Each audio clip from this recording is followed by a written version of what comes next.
Welcome, everyone. Thanks for coming to the office hours. I appreciate it very much. Is there anyone, before I get started, is there anyone with any burning questions that they want to ask or anything want me to comment on?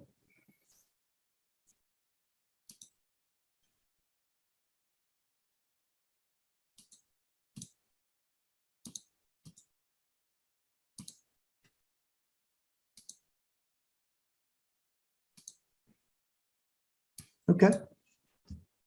Okay. Wanted to ask if the quiz questions are in the textbook.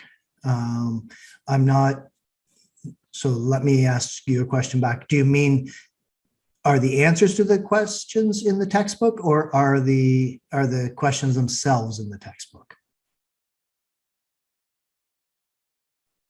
The questions. I don't believe the questions themselves are. No, they're a resource that are provided with the textbook, derived from the content in the text itself. Is that answer? Yep. Okay. Awesome. Thank you.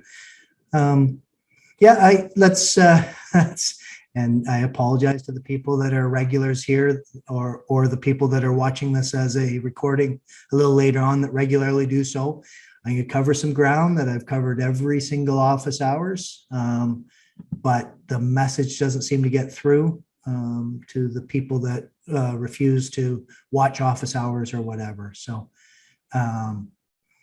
we still have people that have not managed to do the 2 mandatory requirements in order to see the quiz. So all sorts of comments about those, nothing new or different that I haven't said 4 or 5 times already. 1, you need to do the mandatory course requirements quiz. You need to get it perfect. You need to submit, that's 1. So 2 is you need to submit a screenshot of the academic integrity module that needs to include your name shown in that screenshot, not added later, but shown in the screenshot.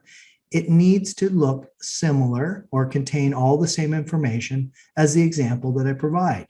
So there's people submitting screenshots of all sorts of different crap. That's not what I asked for. So if you still cannot see the quiz, it's because one of 2 things. 1, you haven't completed the requirements properly, or you have, and I haven't yet had a chance to review them. So on Friday night at 10:30, like happened last night, do not send me an email asking me to mark your quiz because you're 4 weeks late and you've waited till an hour and a half before the quiz is due, and you think I should interrupt my evening to go ahead and mark your 4-week late submission. So I'll get to them when I get to them. I'm making no promises at this point. You're 4 weeks late. So having said that, I will move on. I've had some really good questions about the term papers, and I've kind of dealt with them on an individual basis so far. One of the prime questions about the term papers is I make a comment in there that the quality of the sources matter. And I've been asked if that limits the sources to peer-reviewed academic type sources, academic papers. It does not. That's just the best. That's just the pinnacle of the kind of references that you can use. That's not going to work in all cases. There's not necessarily going to be a peer-reviewed paper on various topics that we contemplate here, or the topic that you've chosen. What I want to avoid are things like using Wikipedia as a reference directly. That's no good. Pull up Wikipedia, look at the references they use, and go to the source. That's much better. And if, say, your project involved, I like to use Nike as an example. If your project is Nike, don't pull up the Nike website and use that as proof of how great Nike is, okay? Meaning that, of course, Nike's website is going to say that Nike's the greatest company in the world and the best shoes and the best clothes and everything else. That's not proof, and that's far from a sort of impartial source. So just watch what you're using each source for. You can use just about anything. starting at the high end with the peer-reviewed papers, and then other publications and impartial reviews and things like that. And be careful about reviews. Of course, everyone has an incentive. Not everyone, many have an incentive. So I would take a review or an article in, let's say, the New York Times or the Toronto Star or something like that, as being a lot better than some independent person that has a link to buying the item on Amazon at the bottom. So all they're doing is shilling for the product, right? So just assess the how good the source is, and use the best that you can. Okay. I don't usually go after students for terrible sources unless they uniformly choose a whole bunch of really bad ones, or they make ridiculous statements and back it up with quote evidence from the shill website, or from the source website of Nike or whomever they're talking about. Okay. Will we be getting more info on the midterm soon? So we got a little bit of time yet. Typically it will be this is week 4 coming up. So we're doing chapter 4 and chapter 4 quiz this week. Next week is week 5, and that's followed by the reading break. So next week I will talk about the midterm to your heart's content. I will, we can go deep dive into the midterm. There won't be an office hours during reading break. So the Saturday, February the 19th or something like that.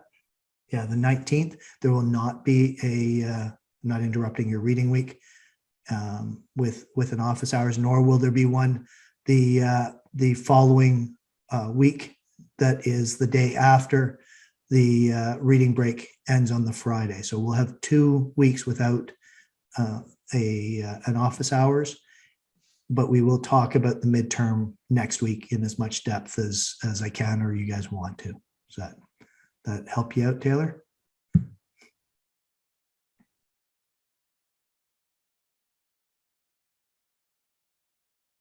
Okay. Yep. Yeah. Meanwhile, the skeleton of the concept is in our syllabus. So that's going to tell you what it's going to look like in general. So if I, without delving too deeply into this, I'm just scrolling through the syllabus. I'm at the wrong end. So midterm exam worth 25%, Tuesday, March the 1st.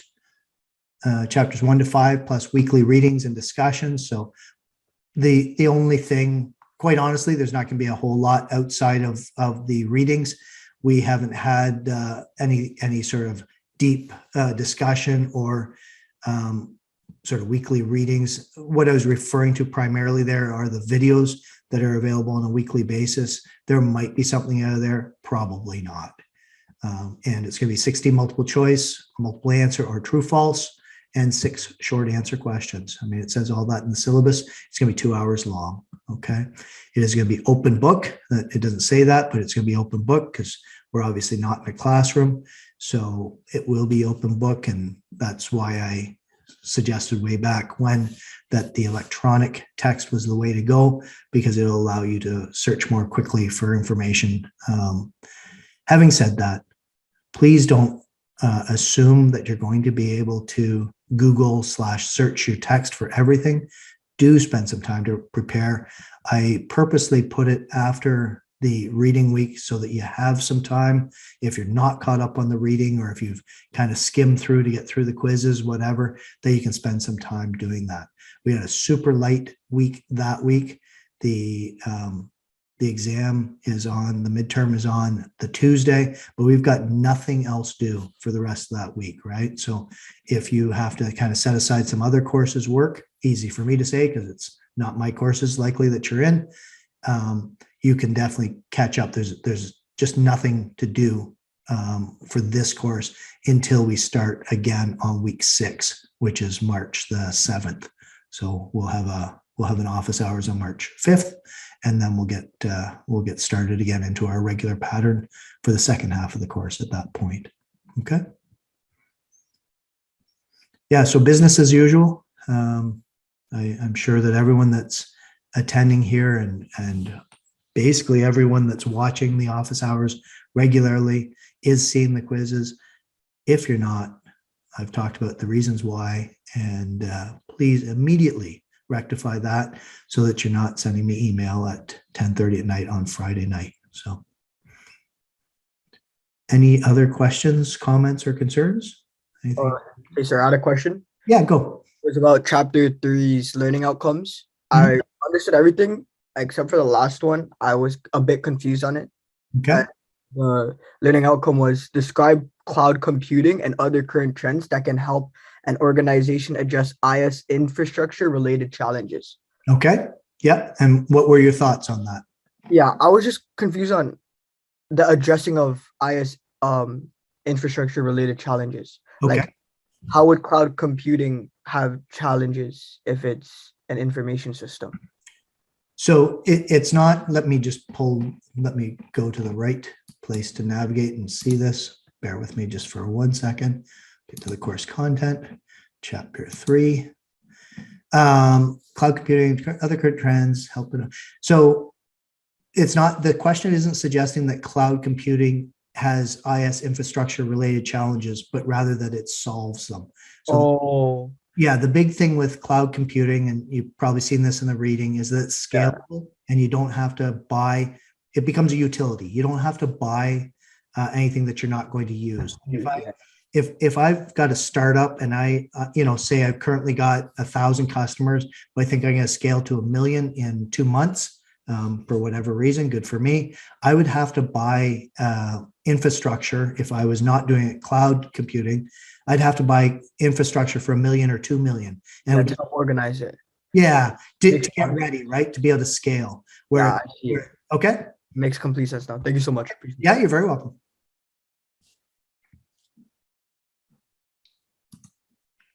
Anything else, guys? Anything else I can? Oh, yeah, go ahead, Alex. A question for you too, actually, on information systems. Most of it was scaled towards like businesses and infrastructures, which makes sense. But is there more like towards like routing and stuff? Like we didn't, there was nothing like more directly to like modems, routers, stuff like that. There was. I was wondering, will there be any questions like how to port forward? What does port forwarding do? What about bridging and all that things? Those won't be. So it's more just the concept versus like the actual practicality. That's right. That's right. Oh, okay. Perfect. We'll dive into, not deeply into, and I don't mean technically into, we'll talk about firewalls, off and on throughout the course, but we don't get into anything particularly more. I mean, and we're only talking about the concept of firewalls, not, the making them or build. Yeah. Okay. Perfect. Thank you very much. You're very welcome. Yep.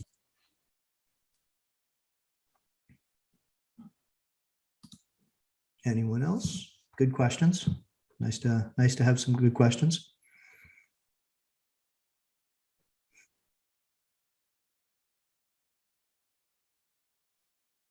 If no one has questions, feel free to get on with your Saturday. As I always say, I appreciate you guys taking the time to come. I really, really do.